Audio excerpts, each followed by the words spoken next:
Shattered to unbreakable. Listen here, sweet sister. Whether you think you have one little crack or you are shattered into a billion pieces, this podcast is going to give you the resources, tools, and skills to help piece yourself back together to form a beautiful, unique, solid, and unbreakable masterpiece. You are listening to Shattered to Unbreakable, the Reclaim podcast. Let's talk. Hey everybody, welcome to another episode of Shattered to Unbreakable. I am your host, Brandi Babin, and I'm here today talking to you about unanswered prayers. So this idea came to me because I was thinking about my life coming to this point, and I have had a lot of what seems like seasons of unanswered prayers, and I know you all know what I'm talking about. Those times in your life where you're like, God, you know I want this so bad. Like, you know I've been working towards it. Why is nothing falling into place? Why isn't it happening? Why can't I hear you? Why isn't it clear? And there's just so many questions when you get to this unanswered prayers topic. And I love that song by Garth Brooks where he talks about how this woman was an unanswered prayer for him, but if he had been with her, he wouldn't have met his wife, who he obviously loves more and deeper than he did that high school crush. It's like these unanswered prayers where you think God isn't listening. And I know that people always say, well, if this prayer is not being answered, it's because God has something better for you. And I do believe that. But like when you're in the middle of wanting what you want, you don't want to hear that. It's just like, yeah, okay. I didn't want to hear that. I mean, I knew it though. I knew it. And honestly, there was this underlying trust that I had with knowing that God had me. But throughout, in the midst of the muck, in the midst of the waiting, and in the midst of the frustration of not feeling heard or answered, I felt mad. I felt alone. And not necessarily not worthy, but like I was frustrated at the fact that I kept thinking there must be something I haven't learned yet. And then I would get frustrated with myself. Like, why haven't I learned it? What is it that I'm not seeing? What is it that I'm not getting? Right? I need a fresh perspective. What is going on here? And I would pray and I would ask and I would meditate and I would do all the things I thought I was supposed to do in order to learn these lessons to get the things that I was praying for. And I didn't feel like these things I was praying for was too out of this world. I wasn't being greedy or materialistic. I just wanted what every human being wants. There were these times of despair almost throughout my life. And it's just interesting how it played out. And it's not how I thought it would play out, but in the end, it's always better than I thought it would be. And so now I can live life in this sort of, in the trust, in the inner peace, knowing that everything is working for my good and actually believing that. So there are two examples that I want to give, and I'm just hoping that these kind of resonate with you or you can relate them to your life. One of the examples was when I first decided to leave my marriage. And I decided to leave because there was an incident that was physical that I was not going to allow to continue. So I decided I'm going to make the next move. Had no idea what the next move should be. I was super scared of what might happen if I did this or that or this or that. I didn't know if I should turn it in because what if retaliation happens? I didn't know a lot of things, honestly. And I didn't even know that there were people I could reach out to for help, like Crossroads, the Woman's Place, Project Self-Sufficiency, Alternative to Violence. I didn't know that any of those people had a plan for me if I called and asked. So if you're in that situation, they have a plan. You can call and ask. They'll help you. I didn't know this. I didn't know what to do. I tried to formulate a plan that would have the least effect, the least ripple, the least retaliation, the least drama. And it ended up being all the drama anyway. When I look back on it, I can think like, oh, I should have. But in the end, things worked out exactly how they were supposed to work out. And I think that you can look back and say, I should have done, but you don't know how that would have turned out. It could have been way worse. Who knows? I don't know. All I know is that I was doing the best with the information that I had and the intentions that I had and the courage that I had. I did the best with that decision. And when I went through that process, it was so not what I thought. And I so felt like God wasn't hearing me because I didn't get to see my kids very much for 8 months after I left. And that's obviously not what I thought was going to happen. I don't even know how that's legal. It's very frustrating, but I was guilty until proven innocent. Whatever anybody wanted to say about me was true until I could prove them wrong. And that is so backwards from the justice system. I am appalled by how that could even happen. But guilty until proven innocent, was proven innocent finally. But still, the damage had been done. There was coaching, there was grooming, there was coercion, all kinds of things happening in that time frame. And I just kept thinking, God, how could this be what you want? How could this be? I mean, I did nothing wrong. How could this be? I feel punished, But how could this be your plan? I just don't understand. I just don't think you're hearing me. My prayers are not being answered. I just don't get it, and I just didn't get it. My lawyer actually had told me it's going to be hell for 2 years. It just is.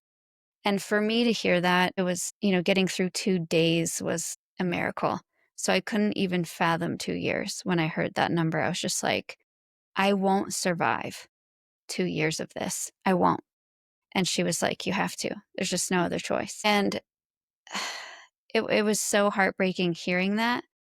But I did appreciate the honesty. My mom, bless her heart, kept saying, it's going to get better. It's just only going to get better from here. And it didn't. It got worse. It got worse before it got better. And I appreciated my lawyer giving me that time frame because I wasn't constantly thinking like, oh, it's almost over. It's almost over. It's almost over. No, I was like, it ain't almost over. I have to strategize now. This is going to be 2 years. I have to figure out how I'm going to get through 2 years of this. And so it gave me time and it gave me the wherewithal and the awareness to strategize. God heard me during that time of obedience. Like, all right, God, what do you want me to do next? What do you want me to do next? And I just kept doing the next right thing. And that's all you can do, you guys, when you're in a situation where you don't know what the hell to do. You just have to do the next right thing. There's no other thing to do. You can't agonize and have anxiety over the future because it does you no good. You can't agonize and have anxiety over the past because it does you no good. You literally have today, and that's it.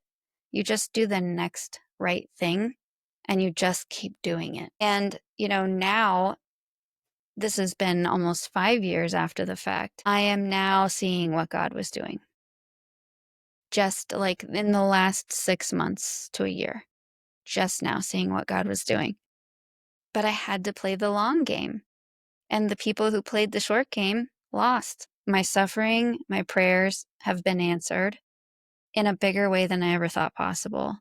I was hoping for something and my prayers were answered bigger than what I was hoping for.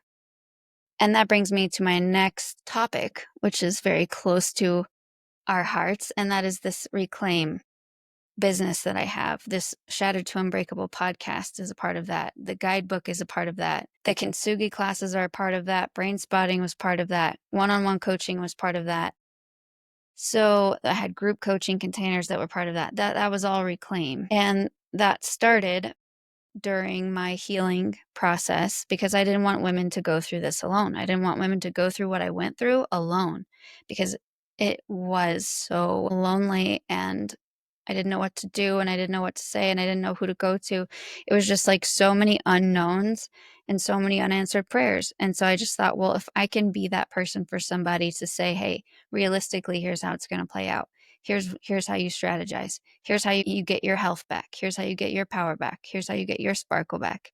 If I could give somebody a roadmap, then that's what I would have wanted to have. And if I could save somebody from a little bit of pain and anxiety, I want to do that.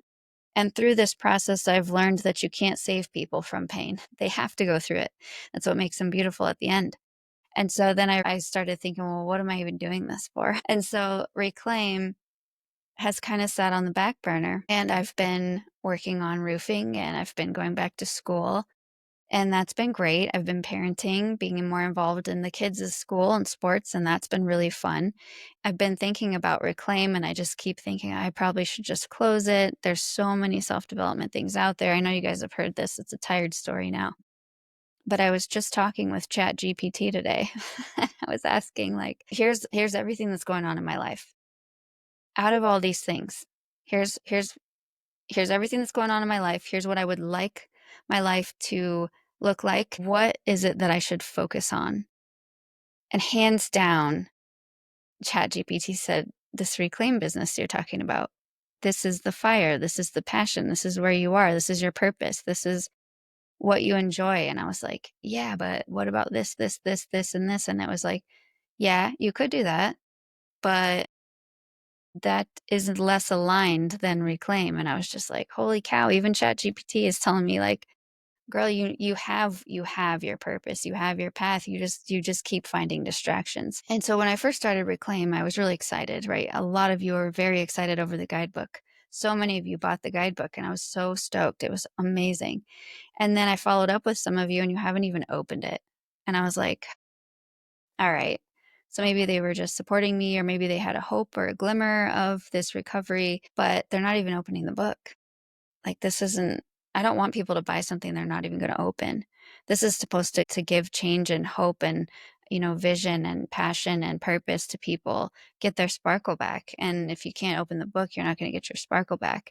So I got discouraged and I thought, maybe this isn't really what I'm supposed to do. And then I started thinking, I started being told, you should coach, do one-on-one coaching, use the guidebook as your curriculum, And so I made the video series, and I thought, oh, I'm gonna pitch it to churches and MOPS and things like that. Uh, Co now is what it's called. And so I got all excited about that, and I had a few people interested, and then nothing. And so I was doing all the right things. I was going around to different bookstores, boutiques, selling the books manually, just bootstrapping it. You guys saw me on Instagram, social media, trying to do all the trends, trying to do a launch, trying to do coaching for groups, containers, one-on-ones. And I got a few here and there, and, it all just kind of fizzled out. And I just kept thinking, like, God, it just all feels like an unanswered prayer, like this reclaim thing feels like a prayer that was you're just like, you're giving me little crumbs to keep me going. It's like being strung along. I feel like I'm in a narcissistic relationship with God about reclaim. He's like, no, here, try it. And so I do it. And he's like, bleh, discard. Anyway, so I'm in the love bomb discard cycle of this reclaim business. And I'm like, God, what are you doing? I feel so foggy about this. Like, I don't understand. I don't understand what you want. And so, it's interesting because now that I'm starting to get to this point where I see the road that I've been on the last 3 years and what it's taught me. And so just by chance, I was approached by Brian Barnes just to help out in his roofing business. He was starting to grow. And I was just doing a few books, like pulling permits, cleaning up his QuickBooks, scheduling, ordering materials. That was it. And it started to grow and grow and grow. And now I've gotten to witness this business grow from 2 people to 8 people. It just keeps growing. I've gotten to see what advertising works and what doesn't. I've gotten to see processes and systems and what happens if you do and don't have them. And I've gotten to experience job costing and percentages. And through my schooling, I've learned about being a good leader and a manager, keeping your team motivated and happy in their job and productive and incentivized. I've gotten to learn about statistics and how to understand those and how to use them as a tool. So many amazing things that I've learned over the last 3 years that now I can apply to the reclaim business to help it grow. I was asking ChatGPT a little bit about it, and it literally was just telling me everything I already know. And I was telling ChatGPT, well, I already have that, and I already have that, and I already have that. And ChatGPT was even like, are you serious? You already have all these things and you're not marketing this? Like, what is wrong with you? Like, I know, I don't, I don't know. My point is, is that unanswered prayers might just be delaying the answer's being delayed because God's working on the tools. He's giving you tools, and each little stepping stone is going to make you better. If God would have given me the success and reclaim so early on, I guarantee you I would have failed because I wouldn't have known what to do with it. And yes, I probably would have overcome, but it would have been so much harder to learn on my own dime, on my own business, than it is to learn on someone else's, bless Brian's heart. But I'm messing up on his dime and his time. You know what I mean? I'm not messing up on mine, but I'm going to get to learn all of this to apply to my business. And so this is just when I think about an unanswered prayer, like my love life, for instance, is like, feels to me like one huge, enormous unanswered prayer. Let's not even go there. But I'm finally at the time of my life where I just don't feel the need to be dating or with someone. But when that point has come, when I am asked to go on a date, it's so much fun because I'm not worried about being his perfect person. I'm not worried about making sure that he's the one I'm going to marry. I'm not worried about just the perfection and the performance and the impress. Like, I'm not there to impress anyone. I'm just there to have fun and be. I'm just there to make a memory. And it's just so much more peaceful now. And I can't tell you that I'm seeing anyone or dating anyone that I think is going to be my forever person, but I'm also not saying they're not. Like, it's just so peaceful to just be and just let God work that unanswered prayer and trust that He is working it. And if I'm not supposed to be with whoever that I'm seeing, it's getting me ready for the one I am supposed to be with, or it's showing me things I would like to see in the person I want to be with or wouldn't like to see. It's showing me red flags that I may not have noticed before. It's just each experience in life, each moment in life is just preparing you for the next one. And I love being in that moment because it does take away the anxiety and the stress of tomorrow. And it takes away the anxiety and the stress of yesterday. If you think of your unanswered prayer not as a punishment, but it's a delay for growth, it's just a delay for growth. And just like the bamboo plant, it grows a root system for 5 years. You plant a bamboo seed, you don't see it sprout for 5 years. You don't even know if you did it right. I just started some plants from seed and a lot of them came up, but some of them didn't. And I'm over here like, what did I do wrong? Like, was the soil weird? Did I plant it too deep? I have no idea. But you can't really dig it up and check, right? You just got to leave it. And maybe you do mess up and it never comes up. Or maybe it's building this root system below it and all of a sudden it comes up. So some of my starters that I thought I ruined or weren't coming up did come up. I left them alone. A couple of days later, they finally popped out. And I was like, oh, they were just late. I wonder what happened. Well, this bamboo seed, you put it in the ground, it grows a root system for 5 years. And then it shoots up like I don't even remember how many feet within that first year. It just blows up. But if it didn't have that root system, it wouldn't have the strength and it would just tip over and die. And that's how I'm trying to think of these unanswered prayers is like, all right, so I'm building this root system. And my mentality, my mindset that I choose to hold on to is the longer my prayer goes unanswered, the bigger my roots need to be because that plant is going to be huge beyond my wildest dreams. And so my thought to leave for you guys today is to think of your unanswered prayer as just a root system. Because when it is answered, it's going to shoot up so big and so fast. So just trust that God knows how big your plant needs to be and how big those roots need to be to support it. And He is just growing roots in you. And just take every day and do the next right thing. Because whether it is the painful process of losing my kids for 8 months and then battling for 2 years against more post-separation abuse and just the horrors of CPS calls and police calls and just, oh my gosh, it was hell for 2 years. Actually longer. It was hell for like 3, but I started to see God's plan after 2. And now I see it even more clearly. And it's getting better every year. And then that was like the hellacious, like, okay, the only thing I can do is literally try to get through the next 10 minutes. That might be where you're at right now. Just get through the next 10 minutes. That's all you need to think about. What's the next right thing for the next 10 minutes that you can do? Because sometimes thinking ahead an hour is too much. And then there's this time in my life where I'm very peaceful and everything is falling into place. I'm super busy, and yet I feel peaceful about my busy. And I feel like there's paths, and I get multiple paths to choose. And it's kind of scary not knowing which one I want to go with, but there are multiples, and how blessed am I to have that? And just trusting in God's guidance there. But now I'm in a more peaceful place where I understand. I feel my roots growing. I'm like, okay. Like with my love life, I feel the roots growing now. I know they're growing, and I know they're going to shoot up, and how amazing it's going to be when I am ready for that. It's going to be beyond my wildest dreams, and I need to be ready so that I don't ruin it. So I hope that this helps you.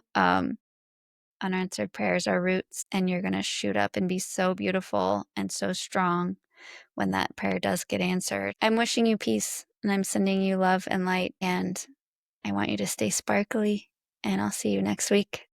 Bye. Thanks for hanging out with us today. I just wanted to remind you about the resources we have on the reclaimstrategy.com. That is Reclaim University with free downloads. It's the Reclaim Guidebook, access to Kintsugi classes and events. So go ahead and take a look. Also, please share this podcast with anybody that you think might need to hear these messages. And if you haven't already and you think we deserve it, give us a 5-star rating. That just helps our reach. So I love you guys. Stay sparkly, and we will see you next week.